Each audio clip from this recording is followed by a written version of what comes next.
আচ্ছা, একটা ফুলের সবটাই কি ভালো? তার আড়ালে কোনো কাঁটা থাকে না? থাকে তো, কোনো কোনো ফুলের ক্ষেত্রে থাকে। তবে সেই কাঁটার অস্তিত্ব এতটাই সূক্ষ্ম থাকে যে ফুলটাই আমাদের নজর কেড়ে নেয়, কাঁটাটাকে আমরা আর খেয়ালই করি না।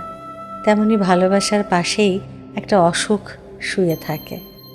আর এই অনিবার্য সত্যটাই উঠে এসেছে সুনীল গাঙ্গুলির একটি কবিতায়। চলুন সুনীল গাঙ্গুলির সেই কবিতাটাই আজ শোনাই আপনাকে।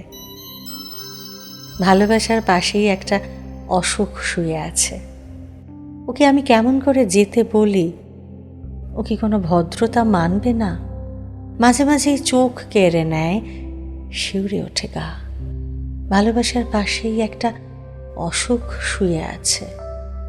দুহাত দিয়ে আড়াল করা আলোর শিখাটুকু যখন তখন কাঁপার মতন তুমি আমার গোপন।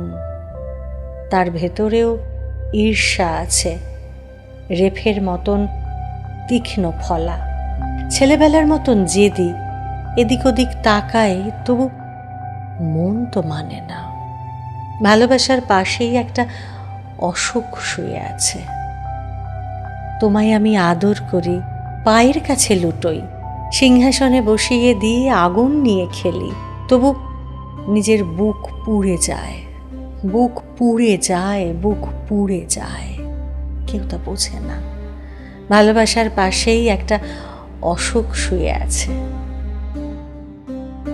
ভালোবাসার রঙিন নেশার আড়ালে সমান্তরালভাবে শুয়ে থাকা এই অসুখটা সত্যি কি চোখে পড়ে? কিন্তু বুকের মধ্যে তার দহনটা তো ধরা পড়ে তবু বলে ভালোবাসায় থাকুন আর শুনতে থাকুন নটার কবিতা, কাব্যে কপ্পে জমজমাট।